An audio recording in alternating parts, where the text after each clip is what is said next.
Again, thank you so very much indeed. I'm delighted to warmly welcome all of you.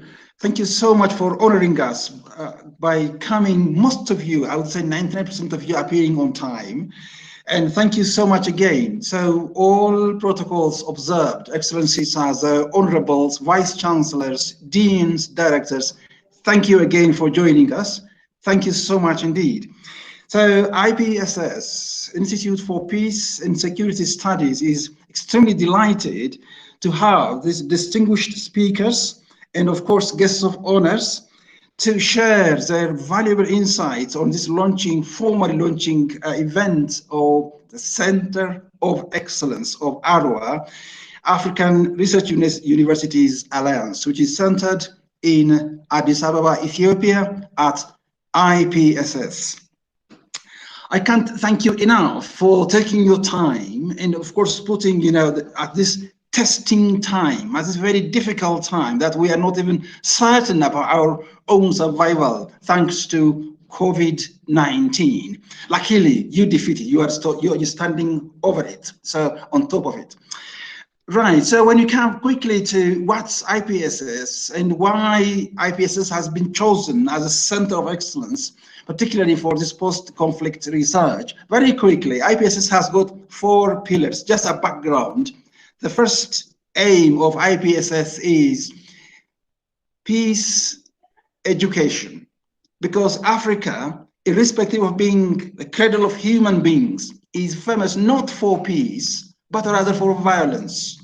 So one of its strong belief systems, its values really is to disseminate peace, to make peace a culture in African context, and to change that distorted image of Africa being famous for violence. So it delivers peace education at master's as well as PhD levels, and of course in different short courses, reaching out to the communities as well. Its second pillar is researching peace.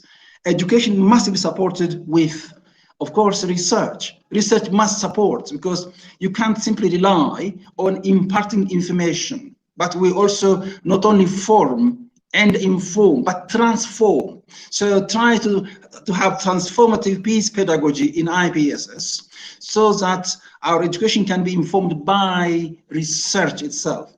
So research that we conduct, peace research that we conduct, focuses on both basic, applied, as well as policy research. So this is the second pillar, which tries to link policy as well as practice and of course theories. And its third pillar is making knowledge work for the good of society. And that, of course, is community outreach. What has been gained through peace education and peace research should be trickled down to grassroots level so that peace becomes a culture, so that people's communication is not a violent one, but rather a peaceful one. Any differences to be dealt with in communication, dialogue, conversation, rather than fighting, killing, and of course, politically marginalizing. So that community outreach takes a lot of course, formats. I'm sure some of you know already, there is a forum called Tana Security High-Level Forum on Africa Security, and that every year meets in Bahada, which is 700 kilometers away from the center of Addis Ababa, where current and previous leaders of Africa come together with the population, and then discuss face-to-face, particularly regarding security issues. These some of course, the outputs of IPSS. The fourth pillar is policy dialogue. So from education, from research, from community outreach, we move on to policy dialogue. So this research and the community outreach and education should be transformed, should be translated into policies, national policy strategies, particularly peace policy, security policy, international relations policies, are to be impacted and influenced by the research that we are making just a contribution to, of course, African Union, Ethiopian government, regional governments, and of course, many other stakeholders as well.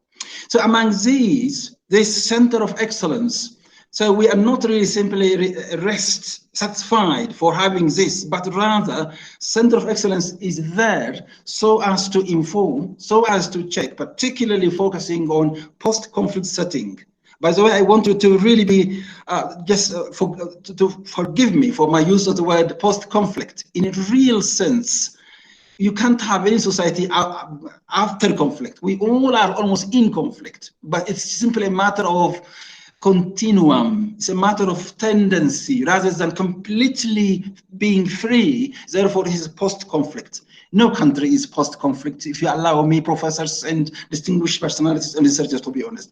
But relatively speaking, just relatively speaking, we would say post-conflict, for it has been experiencing very violent ones, then the smoke of gun felt, the gushing of blood felt, and then that ending and starting development, with all difficulties, with emotional stress and those, of course, conflict feelings. So when we said post-conflict, we meant almost the tendency in the continuum at about the age level of continuum that makes it post-conflict. So in post-conflict context then, of course, IPSS has been playing its role, and mainly then, because Dr. Masson is going to speak more about that here,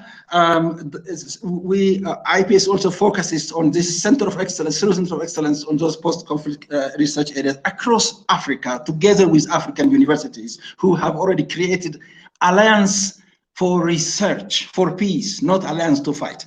Right, and of course, distinguished guests, fine minds of course, the world. We can see a lot of people here, including Professor Machakanja, Professor Richard, our brother Kaseja, and many others. Of course, I can see them here, whom we make reference to in their absence, their work. We depend upon their work for our research, but this time we are looking at each other face to face. I'm so delighted to really have you with us. We are very much delighted and honored to be together.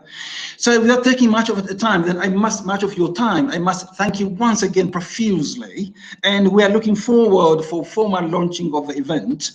And before I move on to introducing the agenda, there are some modifications on the agenda itself. We were expecting our Vice Chancellor or our President of the university to be with us, but for very urgent issues, he sent you apologies and warm greetings from his office. So please accept his apologies, and thank you very much for understanding. Do I see Dr. Imabet? Dr. Imabet, are you there? Excellent. Thank you so very much indeed. Yes, indeed. So we have our academic vice president of Addis Ababa University. She will give us an overview of definitely the university, and it is focused on internationalization of universities with clear understanding that lack of peace or insecurity or conflict in one place would mean, of course, conflict in other places as well. So injustice anywhere is almost injustice everywhere.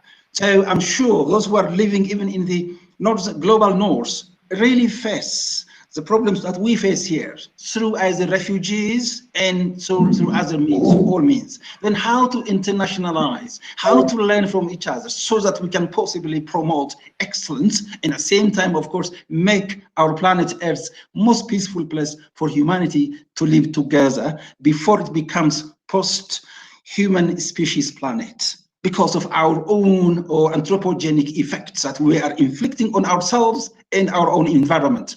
So Addis Ababa University then has got a huge image across the world and across Africa as well, and it is focused on, of course, peace and security, establishing IPSS. Dr. Imabet has, of course, some words to say for officially opening and giving us keynote speech. May I invite Dr. Imabet for you just to come in and take this podium. Thank you very much indeed.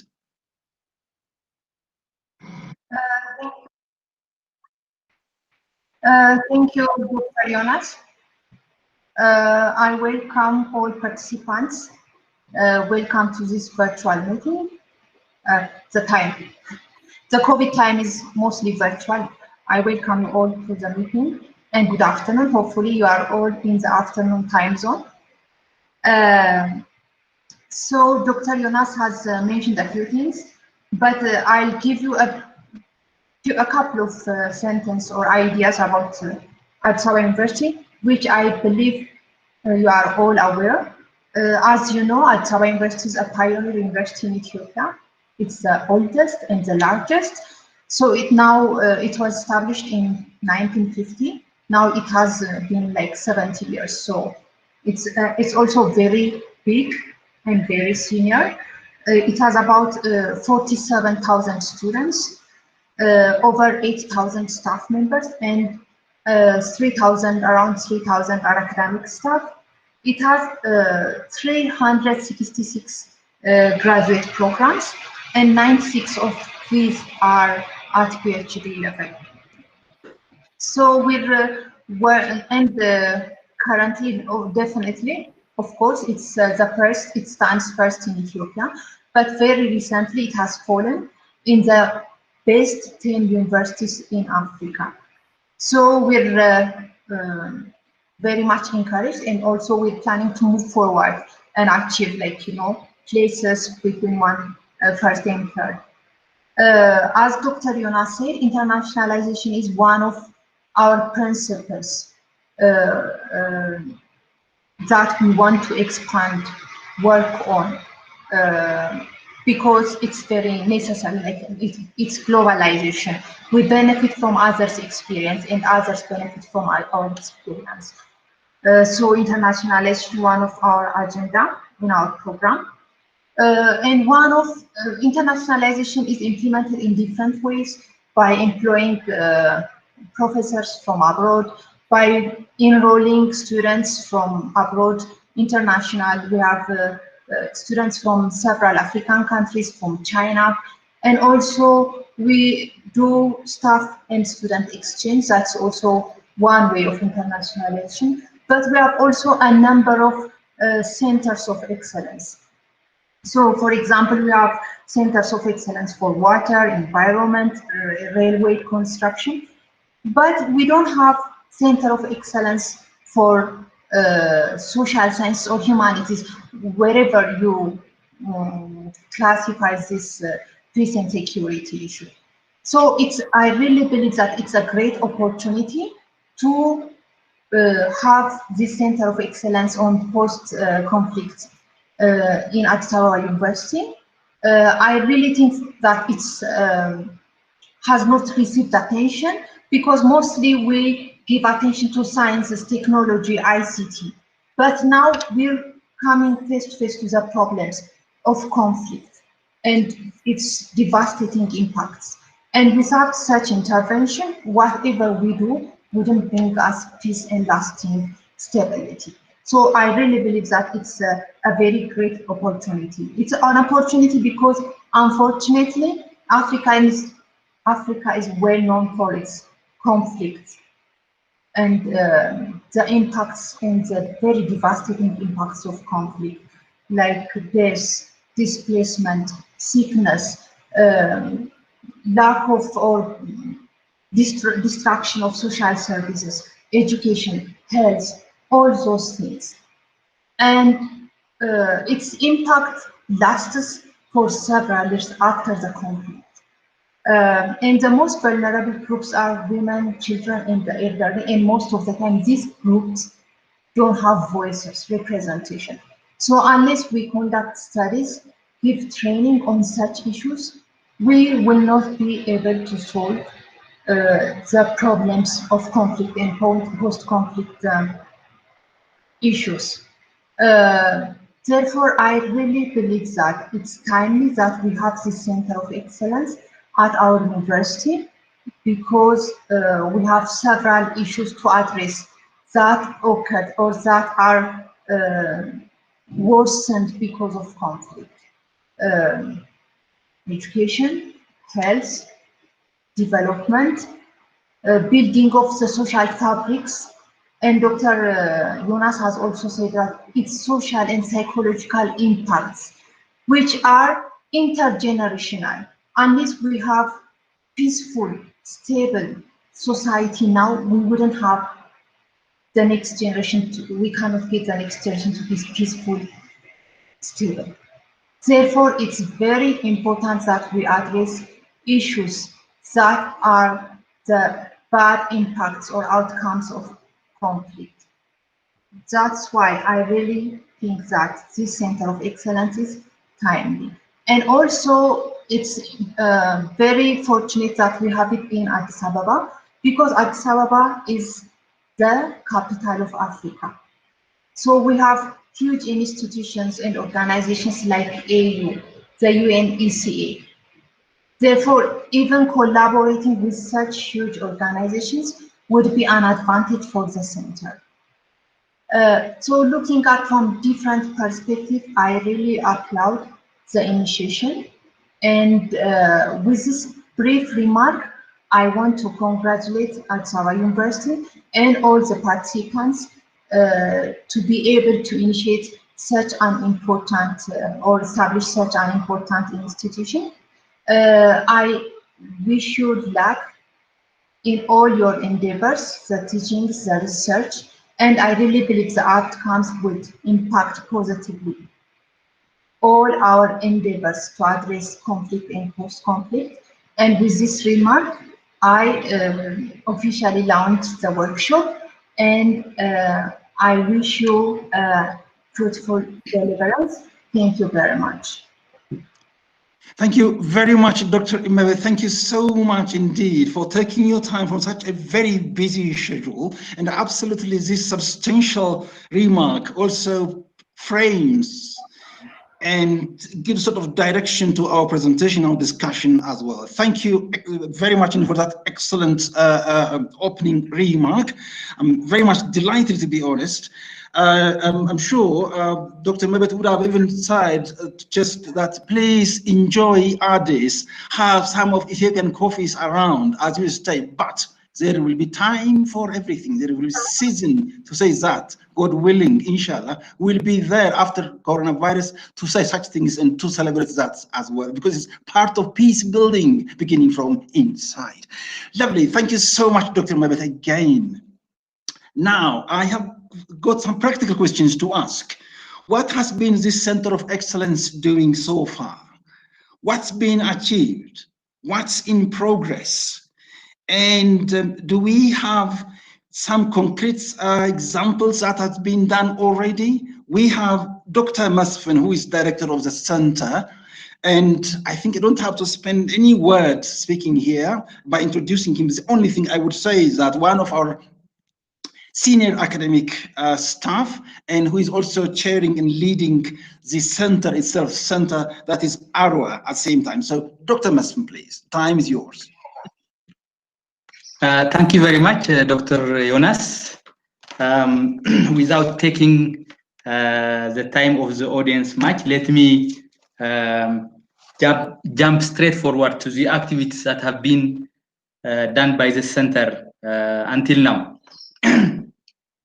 IPSS was selected by the African Research Universities Alliance to host the Center of Excellence on Post-Conflict Societies in January 2018, and since then the center have been focused on establishing itself, creating partnership with African universities and the UK universities and the other organizations in the Horn of Africa. It has also worked to get grants which will help to start some research activities. So these are basically the activities that we were engaged. Just to describe some of them, for example, in terms of establishing itself, I mean the center, IPSS has allocated a working space and office furniture, which have helped the Center of Excellence to start its activities. The Addis Ababa University has also allocated some budget, which helped us to hire an officer who can run the day-to-day activities and to do some preliminary assessments that helped the center to identify what the research focus and priorities should be. And with regard to creating partnership with African universities and UK university and other organizations, for example, the center has signed a memorandum of understanding with Makerere University from Uganda and Ibadan University from Nigeria. Additionally, it has established project-based partnership with different universities in Africa, including Africa University from Zimbabwe, the Protestant University of Central Africa from Cameroon, University of Hargeisa from Somalia, from Somaliland, Somalia, Obafemi Awolowo University from Nigeria, Haramaya University from Ethiopia, Hawassa University from Ethiopia, and the University of Manchester and Sheffield University from UK. In terms of working with regional organizations, the center has established a very good working relationship with IGAD Early Warning Unit, and it has started working with other research centers to provide environmental focused early warning briefs that will help to strengthen the peace and development of the sub-region. Then, in terms of funding, the Center of Excellence has secured 2 projects. The first project focuses on capacity development of the center and the partner universities using a hub and spoke model. The main purpose of the project is to strengthen the teaching and research capacity of the center and the partner universities. And it has different components. I mean, the project, I don't want to go into detail, but for example, the research component of the project focuses on researching peace blockages in Africa, and it primarily aims to support PhD and postdoc students so that ultimately staff, the teaching and research staff of the partner universities and the center can be strengthened. The second project that we have is a research project which focuses on migration, urbanization, and conflict in Africa. The PI of the project, Dr. Fana Gabrasambat, will describe it.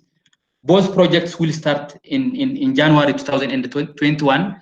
And meanwhile, I would like to thank you also, our partners from UK, the UKRI and GCRF, to funding these projects. And I would like also to thank you, the Secretariat of the African Research Alliance, for facilitating the funding process of both projects. Just one last point. We have also started to strengthen the editorial board of our online journal, AFSOL, and change the name in a way that fits to the research focus and the priorities of the IPSS and the center. Hence, when we start both projects, we'll encourage the PhD and the postdoc students that will be supported by the grants to publish their findings and articles on the journal article.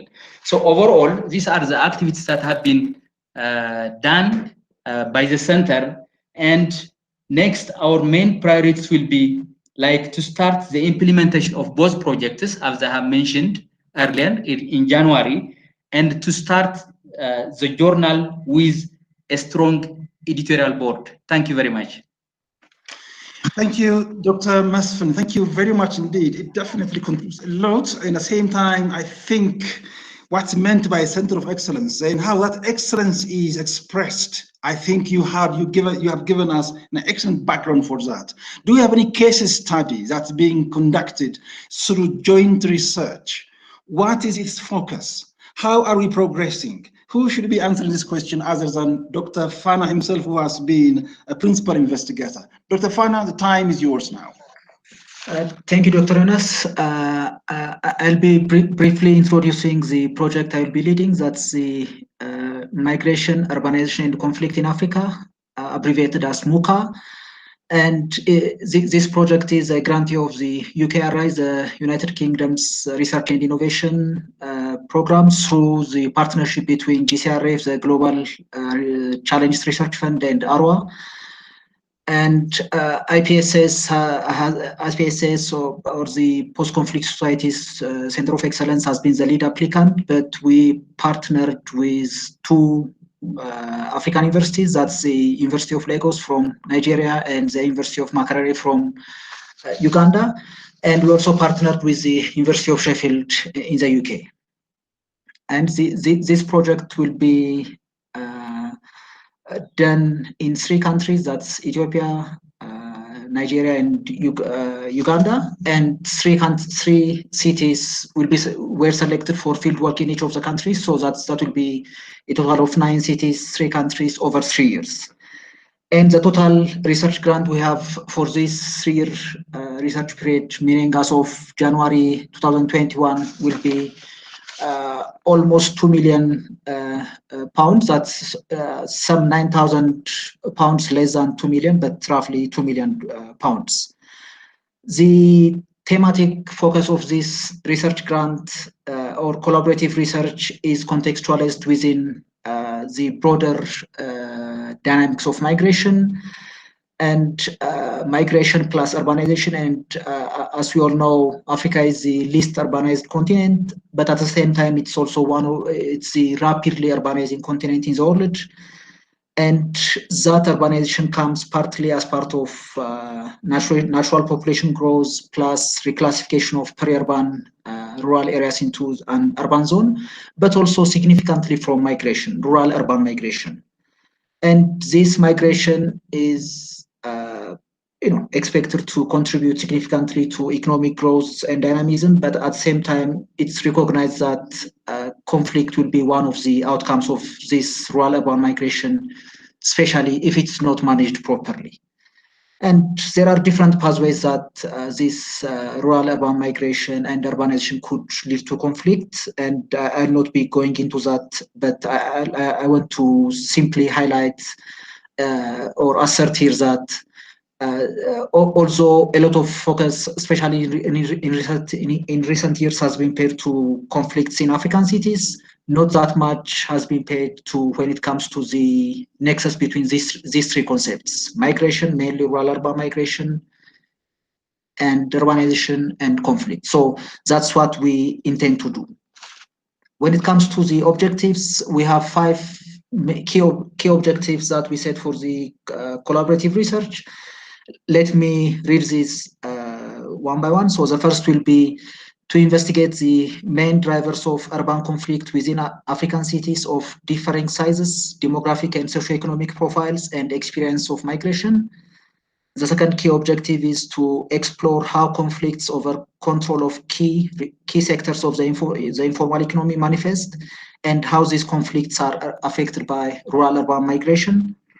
The third objective is to explore how land rights, the governance of resources, and service availability influence the resilience and vulnerability to conflicts. The fourth one is to examine how differing experience of migration inform understandings and practices of exclusionary urban citizenship. And the fifth and the last key objective is to identify successful examples of community and urban scale conflict prevention or resolution, as well as peace-building practices in African cities. So through these 5 objectives, what we intend to do is to address the different pathways in which this migration, rural-urban migration, could lead to city conflicts in Africa, and at the same time contribute to preventing them, or as well as resolving them. When it comes to the organization of the research, we have 4 work packages. The first work package will be led by Dr. Masfin, who spoke before me. So this work package will focus on primate cities. So these primate cities, the primary cities or the capitals of the 3 countries, Addis Ababa, Lagos, and Kampala. And the focus of this work package will be mainly on inequality and conflict, primarily focusing on the informal sector. The second work package will be led by Dr. Goodfellow from Sheffield. And this work package will focus on secondary cities. These are mainly industrial cities where we see a lot of labor migration. And the cities, the case cities are Awasa from Ethiopia, Lokoja from Nigeria, and Jinja from Uganda. The third work package will be led by Dr. Taibat Loansam from University of Lagos. And this work package will focus on what we call displacement cities. These are cities which are in the territorial peripheries of the respective three countries. These are Jijiga, Jos, and Gulu, which saw a lot of displacement, refugee, and other dynamics of migration. And the fourth work package will focus on comparative analysis, learning, and policy implications. So distilling the major lessons from the three work packages as well as the 9 cities. And this work package will be kicking in only halfway through the project after most of the field work was done. And that will be led by Dr. Mirsi Fikadu from IPSS. On top of these work packages, the 4 work packages, we have 4 cross-country thematic leads. So this will be one thematic lead will focus on migration, a second will focus on land conflicts, a third will focus on citizenship and peace building, and the fourth will focus on gender. So we also intend to contribute to capacity building through mainly through 3 channels. The first one will be by partnering with young African universities. So these universities are relatively younger in each of the 3 African countries. So they're not the main applicants with us, but we partner with them, do the field work with them, the research design and publication. So we have Awasa University from Ethiopia, we have Gulu University from Uganda, and a third university from Nigeria. So this is one avenue for capacity building. The second avenue for capacity building is the recruitment and co-working, co-publication, co-designing, involving the postdoctoral researchers in all stages. So we have 6 postdoctoral researchers.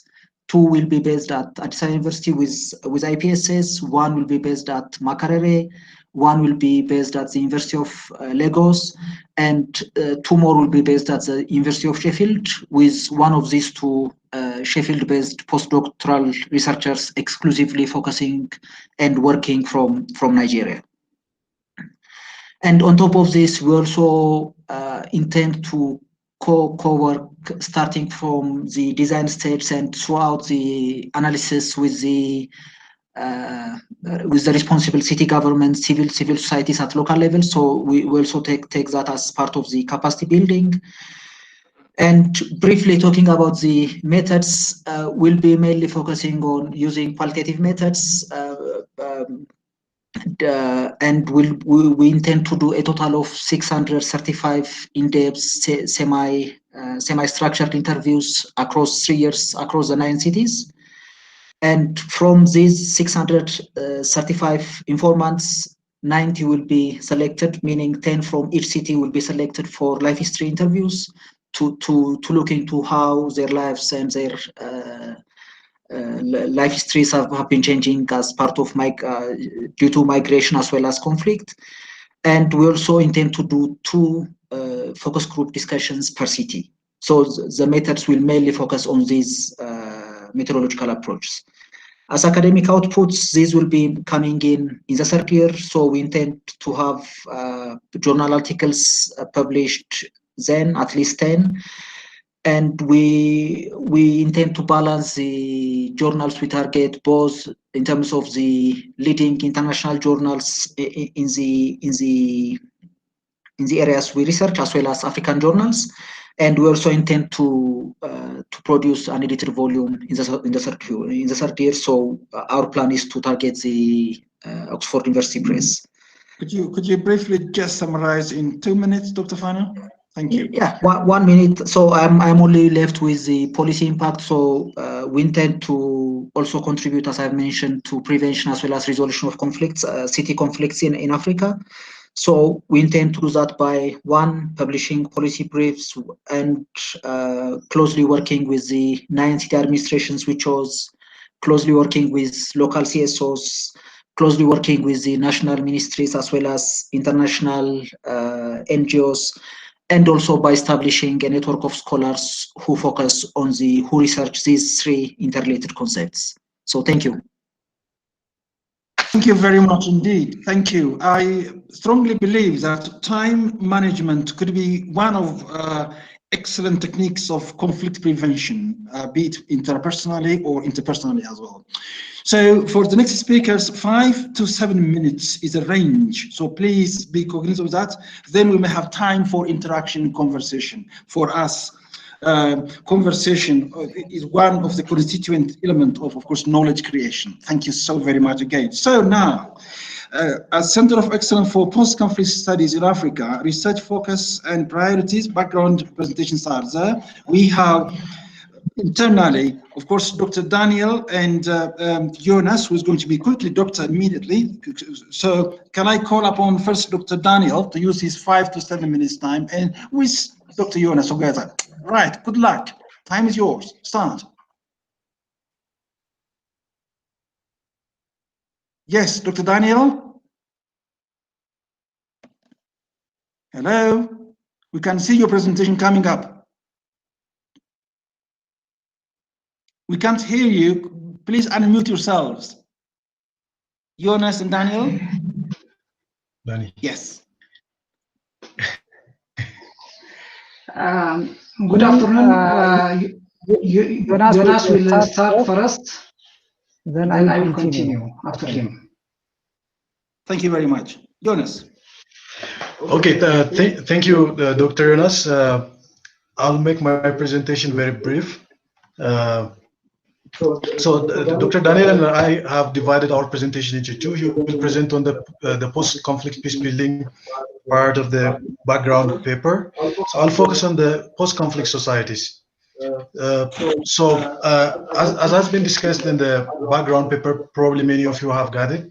So the most important issue that we covered in this one is about the emergence of the term, question of timing and characterization. And as we can see, the term is associated with, particularly with the agenda for peace, and many research indicate that there is no evidence that indicates that the term existed or was in broader usage in international conflict. Dr. Daniel, please mute. Dr. Daniel, please mute yourself. Thank you. Sorry. So the term is associated with the 2 major developments that are interrelated. The first one is the changing nature of conflict. That is, more conflicts in the post-Cold War have become more of interested than interested conflicts. And the second one is the nature of international response to these conflicts. And this is particularly related to the rise of international regulatory structures and the intervention to impose peace processes. And the implication of this is basically, I think there is some echo, I don't know.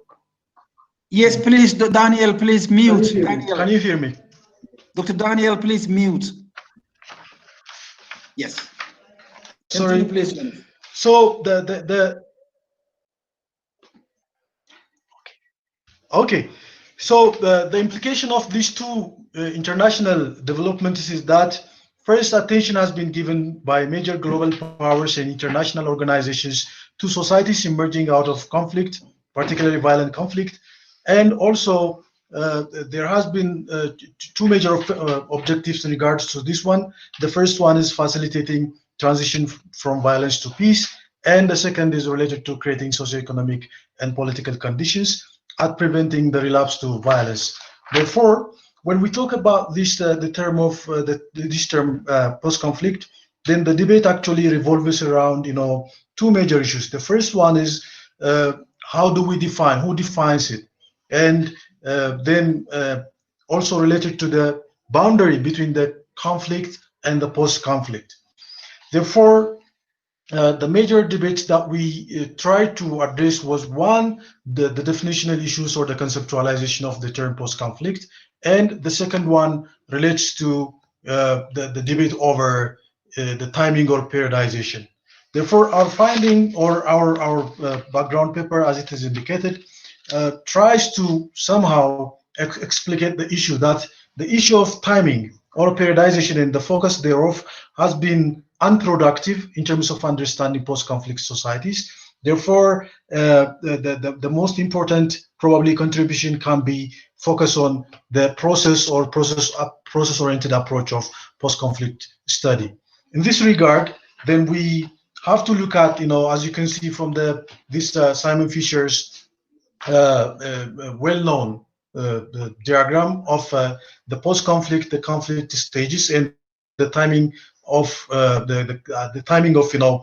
conflict and post-conflict stages. Then this has been the dominant approach to understanding post-conflict societies. But the problem is that there is no agreed definition when the post-conflict ends and or when the post-conflict begins. Therefore, now a suggestion by recent publications and research contributions is that to focus on the process of intervention itself and the milestones or the peace milestones that are related to post-conflict recovery. Then here it leads us to a shift in understanding peace building as well. So I think Dr. Daniel's presentation will focus on particularly how this debate, the debate on post-conflict societies, the timing, the periodization, and the process can be linked to post-conflict peace building efforts.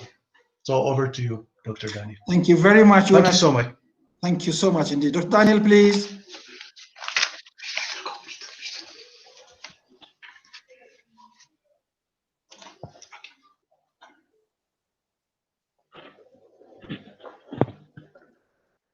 Thank you, Mr. Chairman.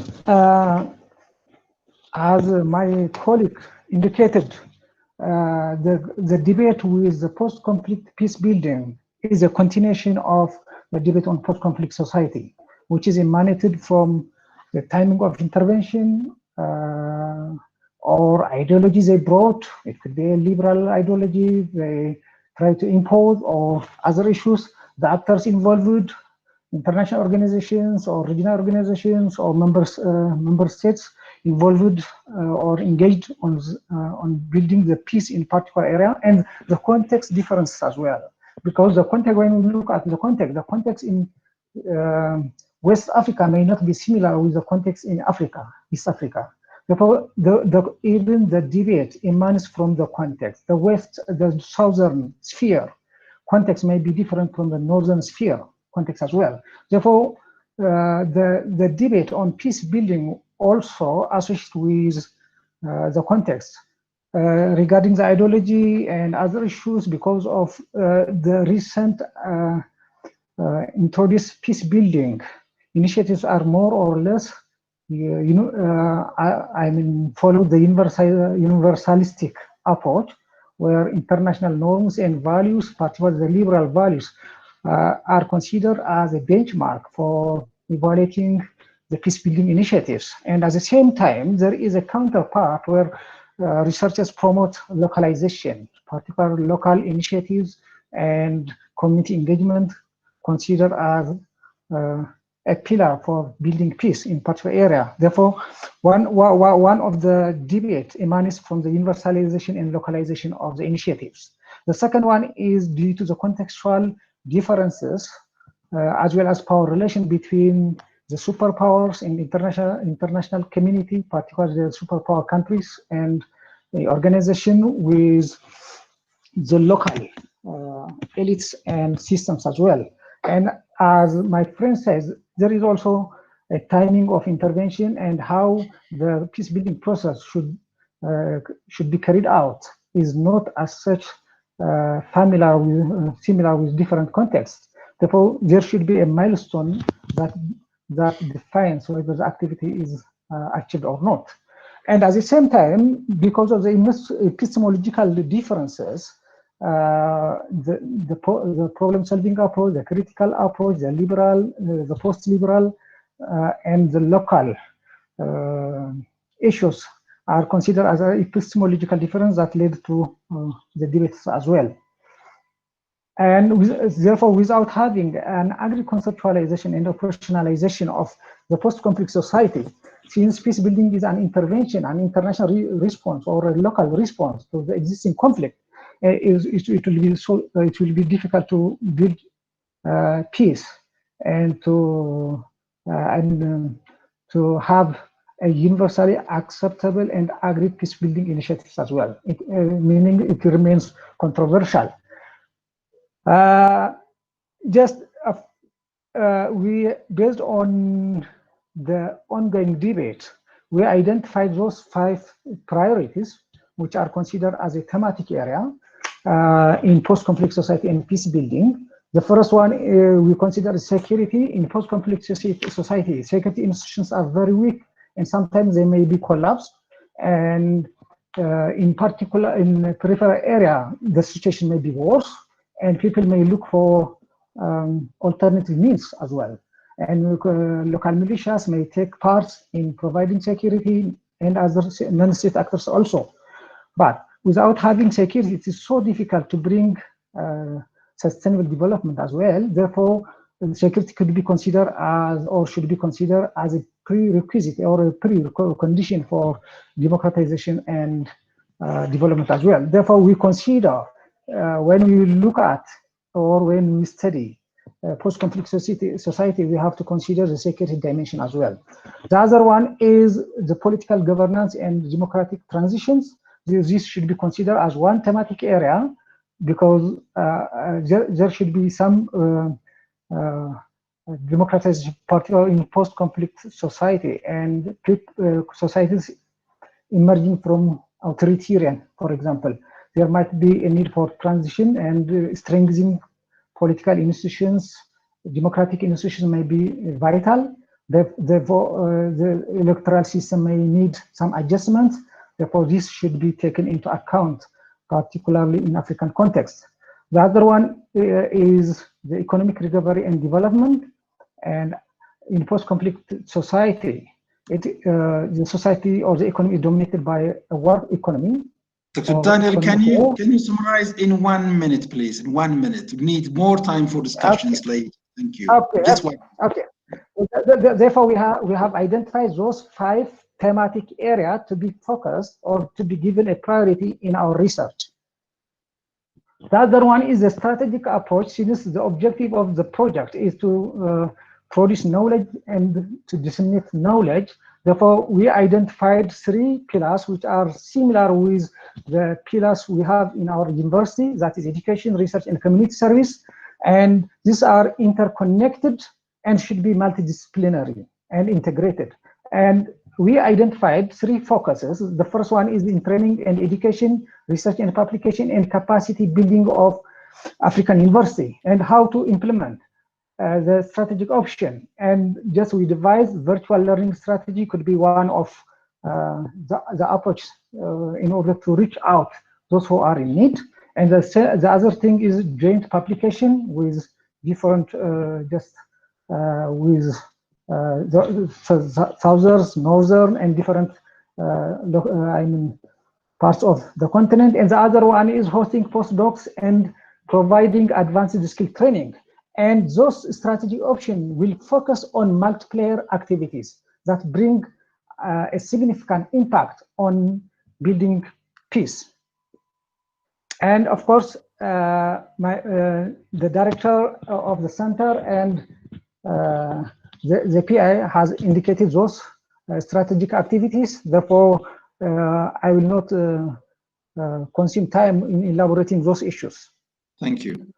And in conclusion, having those debates on the process, on timing, actors, and forms of and types of post-conflict society and peace building, and at the same time, contextual variation and failure of the one-fits-all approach of the liberal type of peace building, and at the same time, varied epistemological approach with the North and South, even the contextual difference. This warrants the further need for empirical studies with a multidisciplinary approach. It could be sociology, economics, and many disciplines should be come together and to address the issues. And hence, we believe that the program will play or could play a vital role to the academia as well as to the policy spheres. Thank you, Mr. Chairman. Thank you so much indeed. Thank you very much indeed. I'm sure the rest of the next also followers will be mindful of this time, as because we like to know through conversation and through discussions. So the long awaited for Professor Oliver Richmond is going to present his views, his thoughts, and we are very much delighted, Professor, to have you with us. It's absolutely a privilege. Now is your time.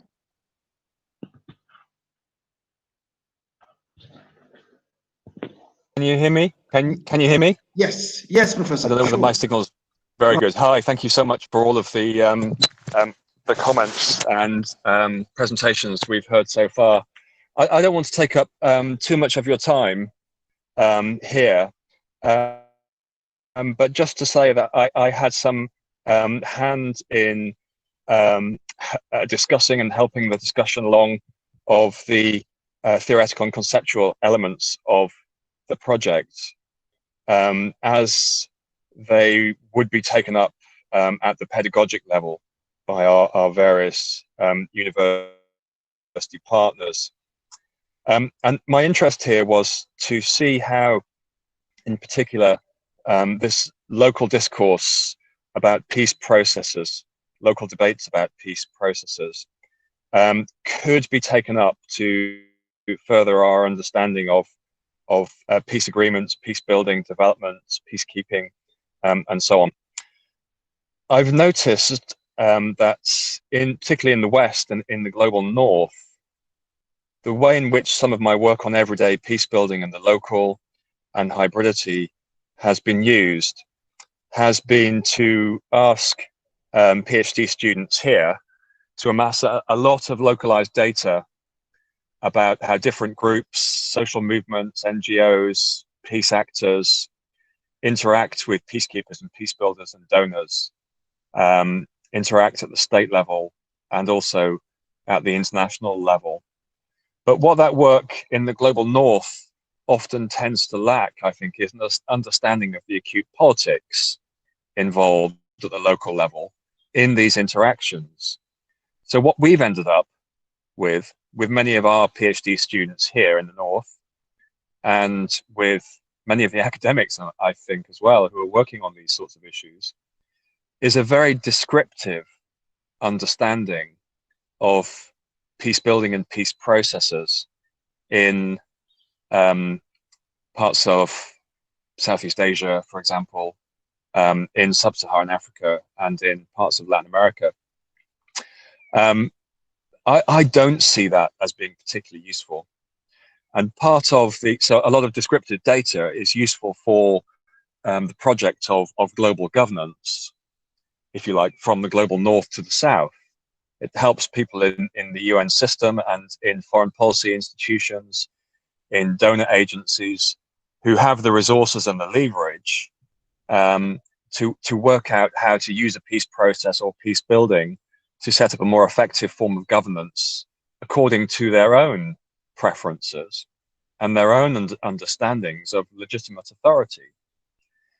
What we really need, and this is what I was trying to get at with my earlier work on everyday peace and hybridity, which was also, very strongly drawing on post-colonial literatures from the non-aligned and the NEIO, thinking about different modes of engagement in world politics beyond sort of Northern Enlightenment, state-centric and capitalistic modes of thinking.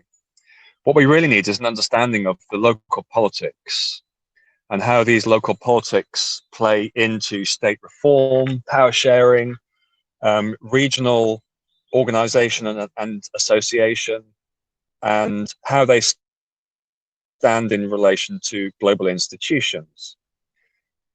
So this is where I've come up with this idea that we need to understand what the blockages are, because it seems to me, having spent decades working on peace processes, often in the global South, but being based mostly in the global North, it seems to me that we're still not hearing, we still don't have data on politics, on power relations, on the enormous material issues and all the rest of it. And when we talk about obstacles and spoiling in the global north of peace processes and peace building, what we tend to think about is how southern actors disrupt northern paradigms of peace. And I just still think this is not good enough. It doesn't help legitimate authority build after conflict or during violence. It means that the state and institutions that are emerging from this complex web of interventions and involvements in localized settings across the world tend to be legible mainly to those in the global north, the donors, those working in DPKO and the UN system, and their own very sort of varying understandings of legitimate authority and the restriction of the use of violence, and the ways in which social norms and political systems are built together. So what we need is a better understanding of the acute politics of peace processes. We need to move away from the idea that we can have descriptive data that tells us how peace can be put together like a jigsaw, move from one place to another across the continent of sub-Saharan Africa or in Latin America or in parts of Southeast Asia, and occasionally even brought back to places like the Balkans, Bosnia, Kosovo, Northern Ireland, and so forth. This is like using the same pattern to deal with apples and pears. It's not worked. We have 30 years of clear analysis that shows that many of those peace processes are now in stalemate or are stuck. So this points to questions of obstacles. What are the blockages to those peace processes? Now, we can clearly see that there are international and regional blockages. Our international systems haven't been working. Peacekeeping is underfunded. It lacks information. It lacks leverage. It's not coordinated with development and peace building. Regional organizations, although we see them as an important part of the jigsaw, are in an even worse position often. And all of them are very far away from being closely connected with legitimate political systems of governance in conflict-affected societies where we have a lot of descriptive data, but we don't understand how they operate in terms of their legitimate authority. I'll give you 2 more minutes, Professor. 2 more minutes. Sure, yeah.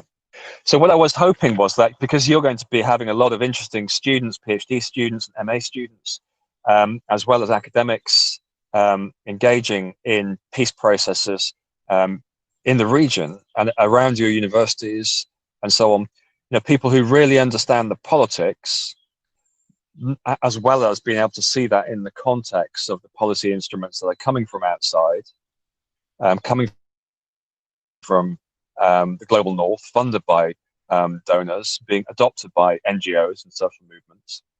We would be able to gather some data through this project of how opposition to peace is being configured on the ground.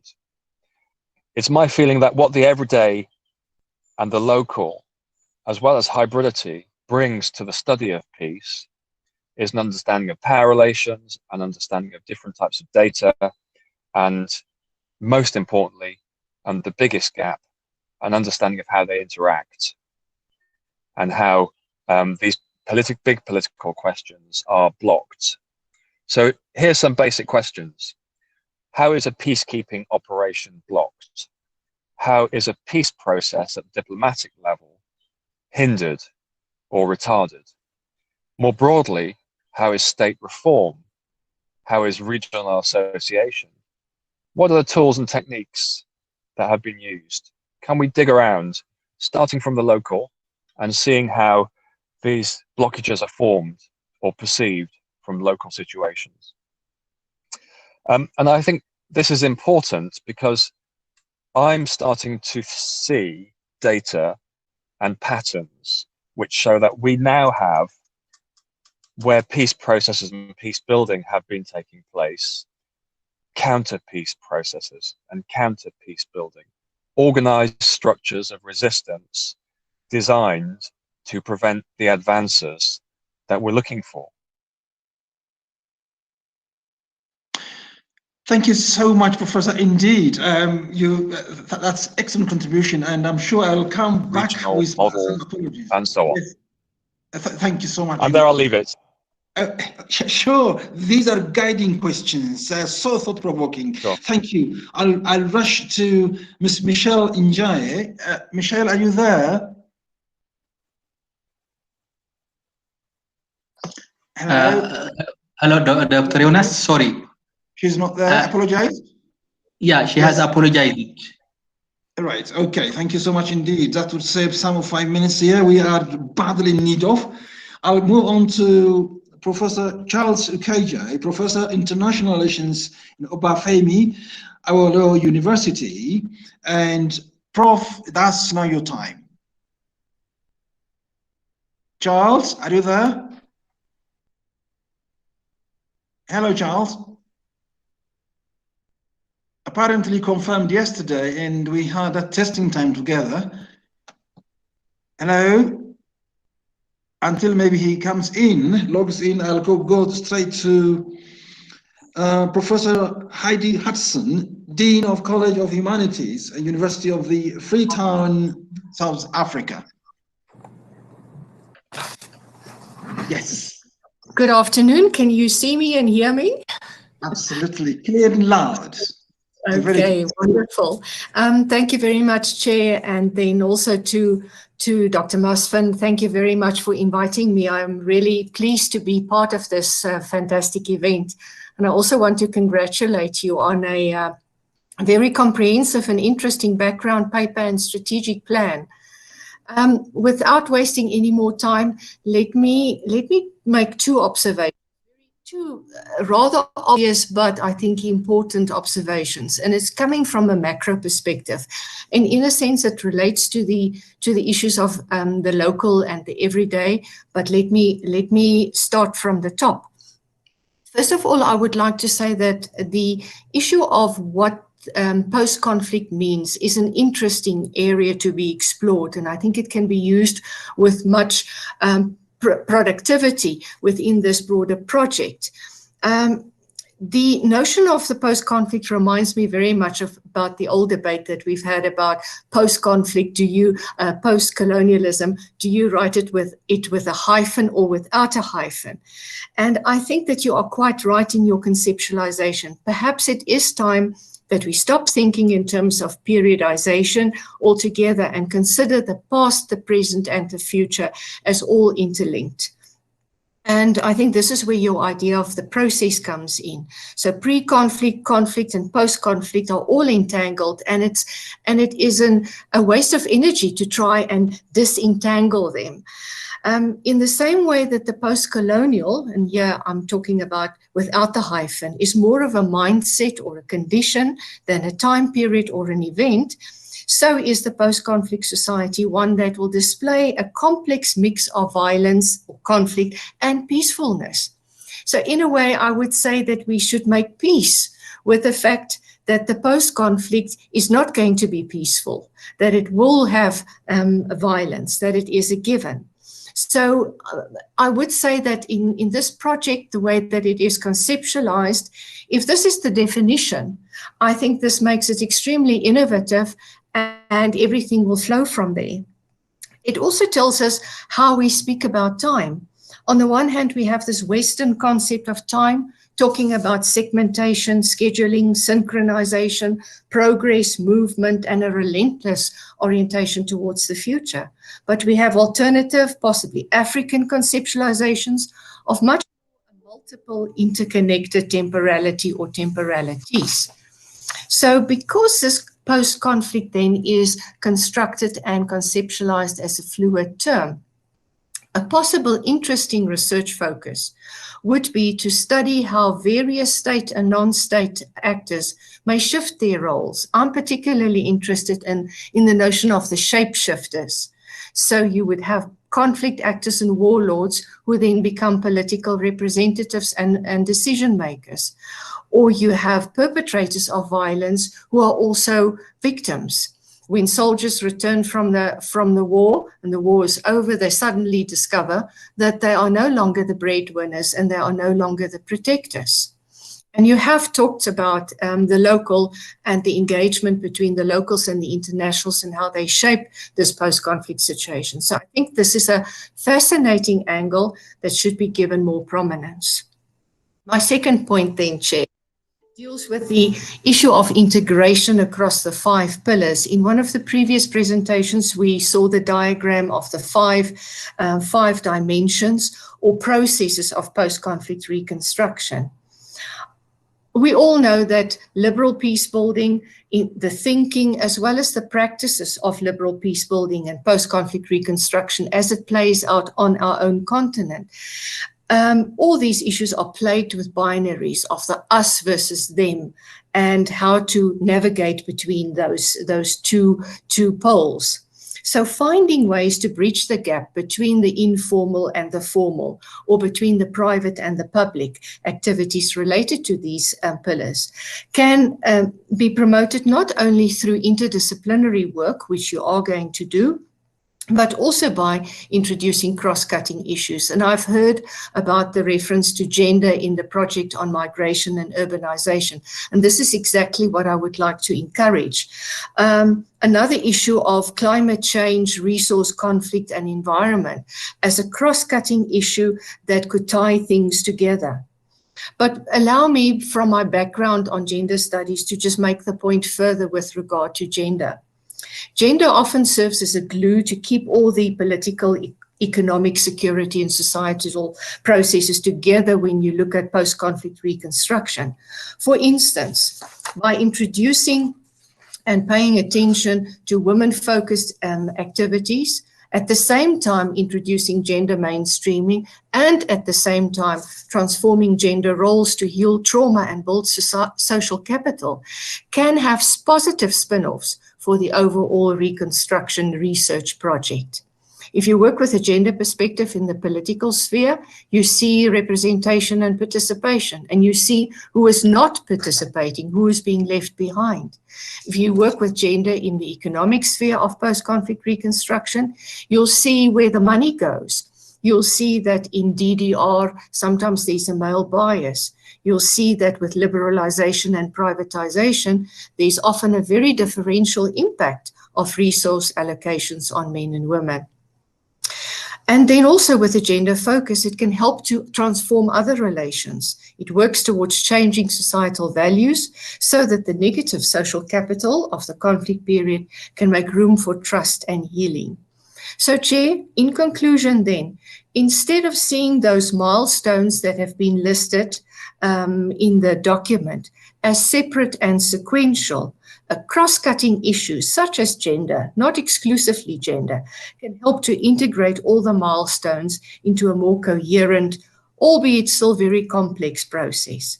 Thank you very much for allowing me to share some of my thoughts. I wish you all the best, and I look forward to be part of seeing how this project will develop in future. Thank you. Thank you so much. Thank you so much, Professor. Very well done. Thank you indeed. I'm going to call upon one of us, Professor Pamela Machikanja, deliberately skipped to give you maybe the final stage, but it's possible to interject you here because you've been from the foundation of IPSS with us. So now, Pamela, it's your time. Thank you very much, Dr. Ioannis. Can you hear me? Yes, we can hear you and see you. Thank you very much. First of all, I would like to say all protocol observed and congratulations for this milestone. We have come a long way. My take, when I was reading the background paper and also reflecting on the background and my experience with IPSS, is that the issue of peace building, post-conflict reconstruction has come a long way. It has got a historical agenda.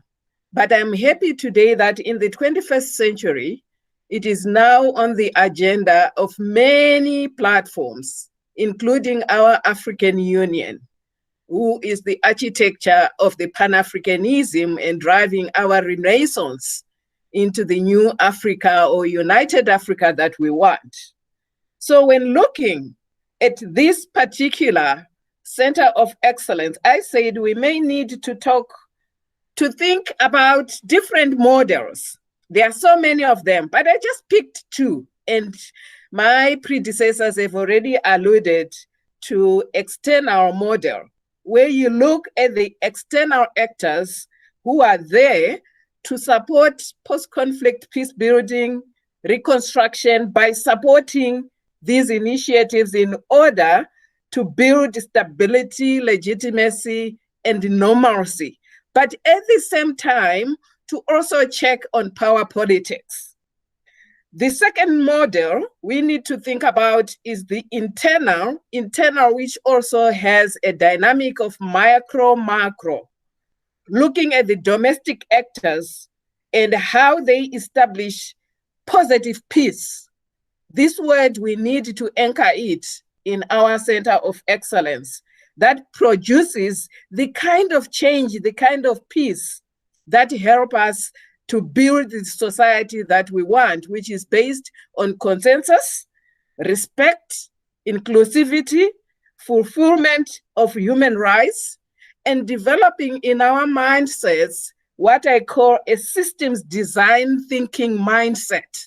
We need to look at things holistically rather than take things in segments or in isolations. Human beings are not isolated beings. They are holistic, and when they interact with their society, we really need to look at the total package of that. So the Center of Excellence for me should focus, one, on data-driven, policy-oriented, solution-oriented research that responds to the challenges of people on the ground, but at the same time, bringing about what I call peace dividends to the nation. So we need research that brings on quantitative, because we need that data. Statistics matter. We need that qualitative data as well, because the narrative and the stories matter, in order to bring what we call peace indexes. We haven't done that. We need to do research where we can say, where are the hotspots? Not of conflict, but of peace. Where can we say this is a peaceful environment? The second point that I bring is to look at the intersection and nexus between local and external actors based on the pillars of shared governance, shared leadership, and contextual local ownership. Unless peace and whatever you are rebuilding is accepted by the local community, things will fall apart. So we need, again, to think about all the dynamics of ethnicity that characterize our African continent, the diversity that we need to celebrate in terms of the peace dividends that we need to create. The third point is, I hope our Research Center of Excellence, I'm already owning it and claiming it, predictive studies. We have always been reactive, responding to conflicts, responding to challenges, but we need to bring in predictive studies which begin now to say, how can we use peace as an investment for the future generations as an achievable goal for 21st century, 22nd century? So we should be thinking about what kind of peace do we need for our children in the 22nd century. Unless if we do that, we will always be rebuilding of what is broken. And we need to invest. Peace needs to be invested in. So investing in peace, we have invested a lot in conflict, but we haven't invested a lot in peace building and positive peace. The third anchor, thanks to Professor Haidi, the issue of gender, but I want to delineate it and say the women's engagement on the peace agenda, on the peace platforms. We know about the statistics. Data from global research shows that when women are engaged in different forums of peace, they bring positive peace dividends in different ways. And they actually contribute to sustainable development, GDP. So that those unsung heroes need to be brought to the fore, tell our stories, celebrate our stories. And which women are we talking about? We need to disaggregate the women that we are talking about within the gender movement as well. So we need to take a pragmatic approach to how we look at global peace within the gender, women, masculinity, interrogate masculinities and femininities that might act as blockages as well. My fifth point is to confront some of our patriarchal norms and values that are no longer relevant. We cherish our heritage as Africans, but we need to interrogate through this center certain norms and beliefs that legitimize violence. Why is it that we think the macho man, when we say you are a man, it means that that man is seen as a bulldozer? So we need to change those mindsets and interrogate those patriarchal norms that no longer serve us for the achievement of positive peace. Next, we need also to interrogate, we are living in the new normal, the technology, challenge media landscapes that often support, affirm, or encourage political polarization. So we need to bring about research that is intriguing, that is challenging, that helps our students to keep asking questions and not to be fearful of interrogating the uncharted waters. Next, we also, I like the idea of navigating the multidisciplinary terrain using the hybrid approach. But also we need to understand that peace is earned. You need to, I've already emphasized that. It comes incrementally. We need to have a series of policy decisions that are made intentionally for the building of peace. We need to include everyone. And we also need to bring new thematic areas to rethink about the role of regional institutions, group institutions, and what are they serving in terms of bringing the agenda of peace, not forgetting the young minds, the youth. What is the role of the youth in bringing about the positive peace that we are talking about? Pandemics. It's a very with love and respect, without being a bulldozer, can I just ask you to summarize in 2 minutes, please? Thank you. Yes, thank you. Pandemics as a peace and security issue is very important. Migration has already been talking about.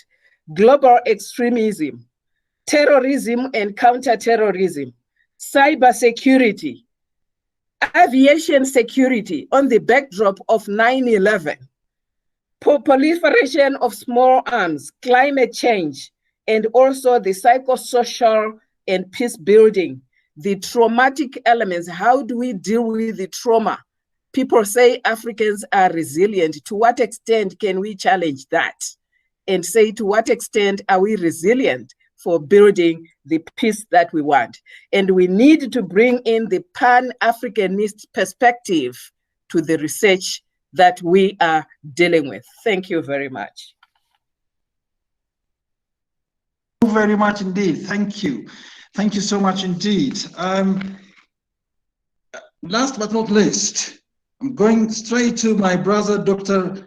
Kaseja Apouli Kaseja, Associate Professor of Political Science and Public Administration, Makerere University, Uganda. Dr. Kaseja, that's your time now.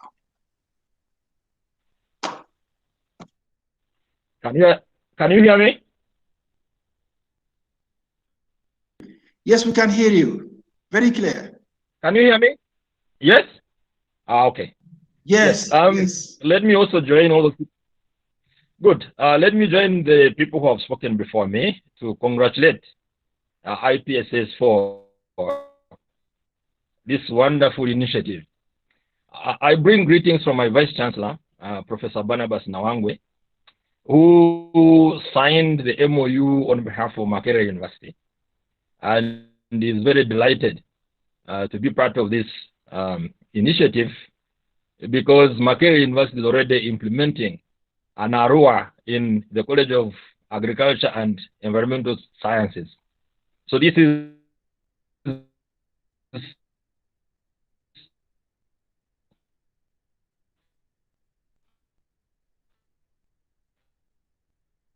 an addition to the stable initiative. Now, my own thoughts about the Center of Excellence, basically I will talk about three things. One, the issue of, and Professor Pamela, I thought has just taken words out of my mouth. I think as a Center of Excellence, the issues of the youth, and then women, peace and security agenda, I think is very, very important. Why?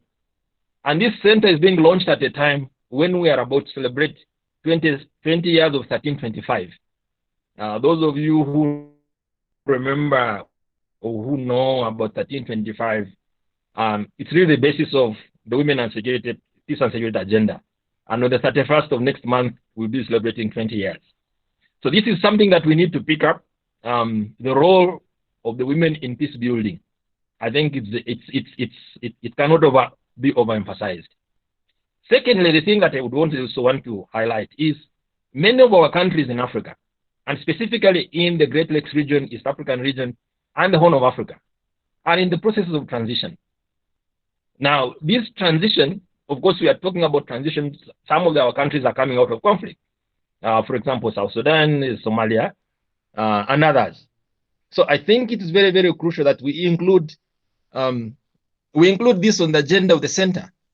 Why we need to see how do we help these regional countries in the region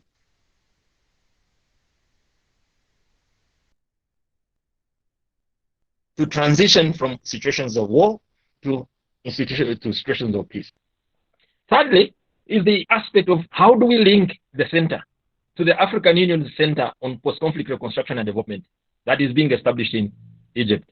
Because now a decision has already been taken within the context of the AU-PCRD policy of 2007 to establish a center specifically focused on post-conflict reconstruction and development. So how are we going to position? And I think this is the challenge now which is going to face us as we embark on this journey. Yes, we can deal with all the other aspects which people have mentioned here, but also we need to remember that there is an African PCRD, and we have a center now which is being established in Egypt. In the interest of time, I'll be very short. Personally, I'm very excited because I've been involved in peace processes in South Sudan and Somalia. And you can see the difficulties. The most recent attempt that I was invited to make peace between two sub-clans in Somalia, the Bimal and the Habagedi. I can tell you, it's an experience that I still carry with me because these are two sub-clans of the Hawiye clan. Now, the challenge was when I was asked to make peace was how can you have conflicts within the same clan? And I can tell you it was really a challenge. Don't ask me whether they succeeded or not, but I'm not very sure whether they succeeded because the issue that I was trying to mediate was to do with land. Now, land, you know, is a very emotive issue these days. So ultimately, I think as a center, I don't want to pull the rug under what the center can and cannot do. I think there are certain things when you talk about the local, and I really like the aspect of the linkage, the nexus between liberal peace and the local peace initiatives. I think this is very crucial for us to generate that necessary data that is going to inform policy. Because at the end of the day, the center should be able to inform policy. If not, we are going to have difficulties. Once again, thank you very much for having invited us as a university. Of course, you all know that Makerere University is one of the 5 top universities in Africa, at least according to the recent rankings. I'm not so sure about Addis Ababa University, but but I know that Makerere is among the top 5. Thank you so much indeed. That is absolutely brilliant. So you are partnering with an institution which has a pedigree. Yes. Excellent indeed. Thank you. Thank you. Thank you, Jonas. Thank you And so it's nice much to see you. indeed. Yes, Addis University is also top 10. I'm sure you must have heard, you must have seen it also there. So I'm so happy to be competing with my brother. That makes, of course, peace more sustainable when you have more of competition, not conflict, competition and, of course, at the same time, cooperation. Thanks a lot indeed. That's very well done. Thank you so much indeed. Now is the right time for us for all of us to get engaged into conversations. And I think before I move on to inviting questions and answers, I should recognize Professor Peter Mageto, Deputy Vice Chancellor, Africa University of Zimbabwe, if His Excellency is here with us. Professor, are you with us? Thank you. I am. Thank you very much. I truly appreciate.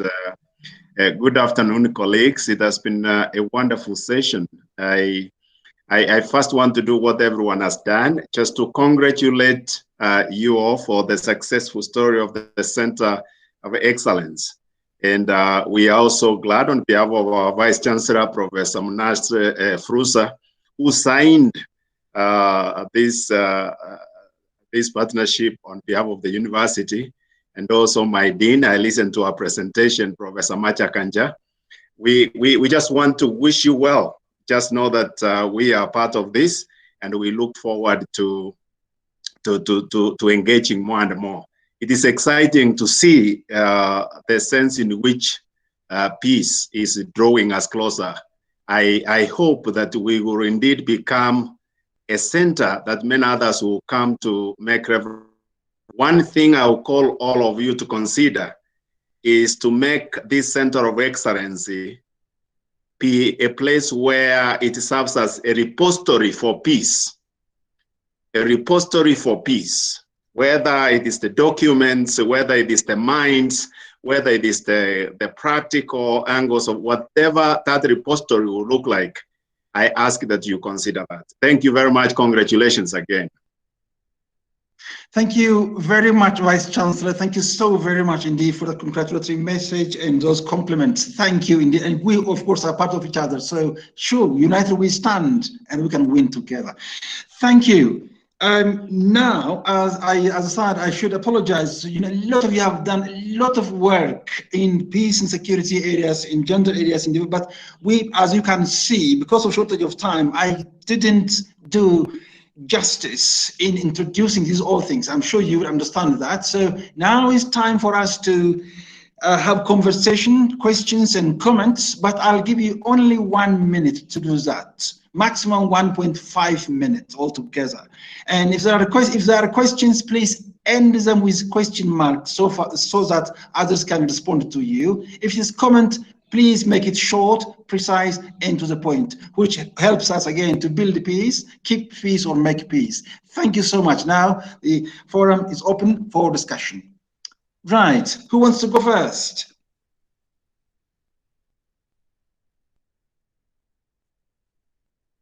I know always modesty prevails in the beginning, and then of course comes competition.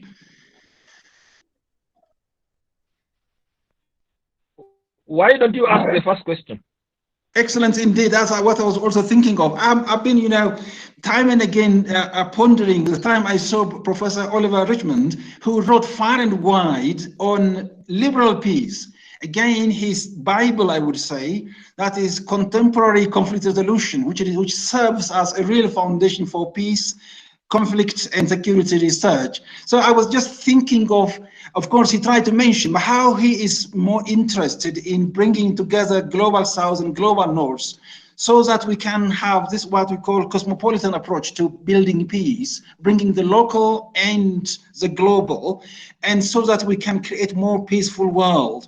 And how can we really enrich, develop, particularly the South in terms of methodology, a real concern for us. He was raising earlier how to listen to how these regionals evolved, how they just came up to those regional or even local institutions, peace institutions or peace building aspects, how to start off. So what is his take while you have this global peace, this liberal peace dominating the thinking itself? How is it possible for us to develop African epistemology, given that great umbrella always dominating down there in terms of understanding and producing knowledge in African context? Professor Oliver Richmond, I'll be very happy if you could address that question. Well, thank you. That's a huge question. But perhaps the most important one. I think that a lot of this work has already been done in terms of how individuals' understandings, concepts, norms, values have been inserted into the peace-building system, the peace-building architecture. Now, that peace-building architecture was created in the global north by and according to global north norms and interests, and in particular the kind of hegemonic liberal interests of the US.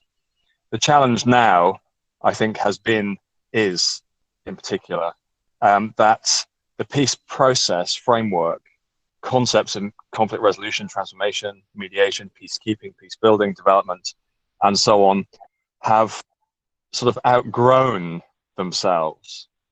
And a lot of the, as you mentioned, the methodologies and the epistemologies and the knowledge and data that's being gathered no longer suits those parameters.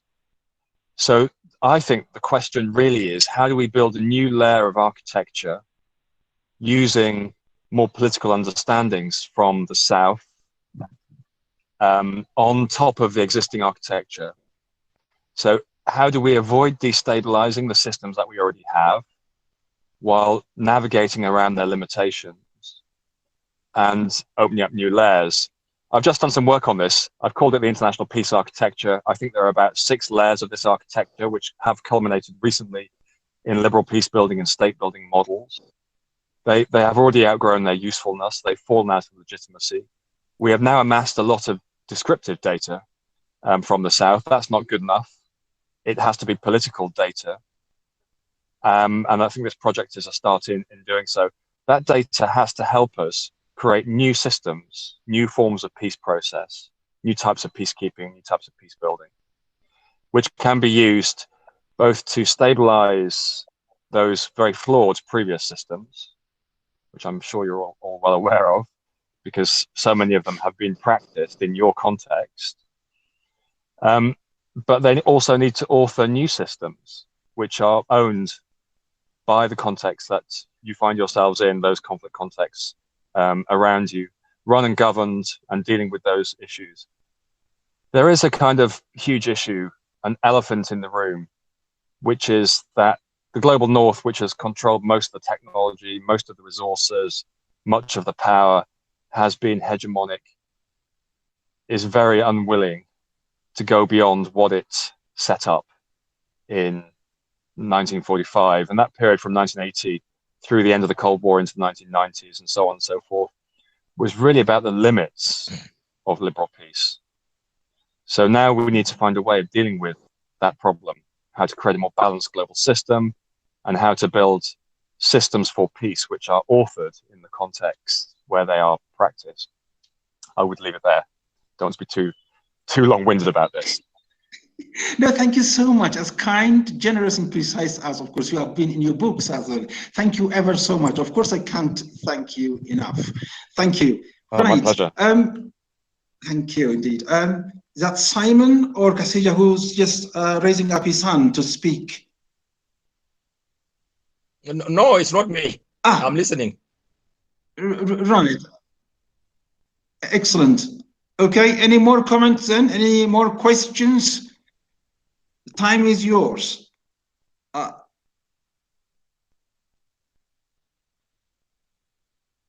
Hello, can I make a contribution? Please do. Yes, Pamela. Yes, Professor McKay. Yes. Yeah, thanks, Professor Richmond. But I think one issue that we need to grapple with in terms of the hegemonic North-South dilemma is the ownership of knowledge. To my experience, I've lived in both in the North and the South.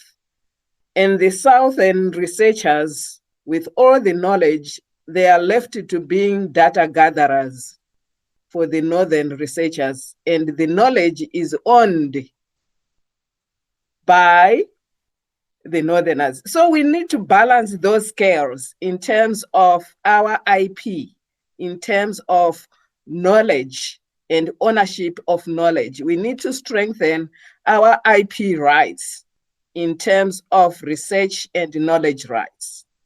Thank you. Thank you so very much. That's absolutely enlightening comments and contribution as always. Who else wants to make contributions or questions, if you like? Of course, they all are contributions. Right. Sorry, Jonas. Yes, please. Sure. Go ahead. Yeah. Could you give us a sense of going forward? So after the launch, so what happens? So could you give us a sense of where we are going from today? Great. Seriously speaking, it is a joint effort. It's engaging. You know, these are now how much we have progressed so far, what we have got, what's been done, what we are planning to do together. So earlier, Dr. Masfin, who is director of the Center of Arwa, was just, I'm sure you were following, that engaging particularly postdoctoral students into, say, we are expecting postdoctoral students coming to us, thanks to coronavirus, who immediately put restriction on traveling, then we couldn't have them here coming with us. Again, launching huge research, Dr. Fana was talking about earlier, nearly £2 million, which is joint research to be run. It was already started, but the budget again postponed for early 2021. It's already there. And so our Center of Excellence, it started all the research activities, all the engagement. They are all now, as exactly the word says, launch. So we are on the launching pad today here. And we are just moving into engaging those students, engaging the researchers. The research planning, the research areas, those 5 areas Dr. Fana was mentioning. Jonas and Daniel was mentioning which ones are the focuses in post-conflict areas. These are to be quickly undertaken, again, across Africa and, of course, beyond. We have partners from Great Britain or United Kingdom, and as we also have mentioned, across intra-Africa and inter-Africa, as well as, of course, beyond. So this is, as we said, starting time today, and that's exactly what's next. The next is practice. So far, we are just now celebrating the beginning, and then in the middle, we'll celebrate. Sorry, Jonas. May I say one point in this case? Sorry, Jonas. Masfin is also coming in. Yes, Masfin. Yes, I think the next step will be now, basically, one, implementing the 2 projects. The first project is, focuses on capacity building of the center and the partner universities. And the main focus will be to create a research community among the partner universities with primary focus in supporting postdoc students and PhD students. So now we are preparing a budget breakdown. Actually, the capacity building project is about £600,000 budget that we have. So one of the main priorities will be to support PhD and postdoc students. Additionally, we will also have staff exchange among the partner universities and the center. And there will be also ongoing seminars that will be organized between the partner universities. So, of course, in the next 2-3 months, because of the impact of the COVID, our main focus will be preparation, but in the new year, we'll start implementing the project. The second project is, of course, that has been described by Dr. Fana. It will be started the implementation in the new year. Additionally, we are also preparing to increase the capacity of the editorial board of our journal, and will come out most likely in the new year with a new title of the journal, where the research community of the partner universities can publish their findings. So these are the next activities that will start mainly in the new year. Thank you very much. Before that, it will be a preparation time. Thank you so much indeed. I hope Dr. Kaseja makes sense to you, hopefully. Thank you so much for that excellent question as well. Yes. Yeah. Please. No. Jonas, it makes sense. No, it makes sense. I asked the question in the the context of the new normal, because I don't think Corona is about to go away. Let's keep fingers crossed. It may go away as well, and so at the same time, let's work together. Both on site and off site as well, with that positive power and positive thinking for positive peace. Thank you again. Yes, indeed. Right. Any more questions? Thank you so much indeed. Do I see any more questions coming? Any comments to be made? Maybe earlier I stopped some of you while you were just even expanding your presentations, but if there are any, yes, Nasser? Yeah, thank you very much, Mr. Jonas. I am Nasser Mohammed, the Director of the Institute for Peace and Conflict Studies of the University of Hargeisa. Thank you very much for organizing this launching ceremony of the Center of Excellence in Post-Conflict Societies. I will raise one quick question. And so at what time we will sign the MOU between Addis Ababa University and the partner universities? Thank you very much indeed. Am I clear? Dr. Masfin, when are you going to sign? Yes, actually now we have two types of MOUs. So we have already signed the first level of MOUs between Ibadan and Addis Ababa University, and between Addis Ababa University and Makerere. Now we have prepared the agreement document that will be signed between IPSA. Of course, it will be between Addis Ababa University and the project-based partner universities. We will send it perhaps either in the end of this month or the first week of October. Thank you, Dr. Masfin. Thank you, Dr. Nasser, for that very good question. I hope it's been answered for you now. So just be prepared. Yes, thank you so much indeed. Thank you. One final question or comment before we say goodbye to each other.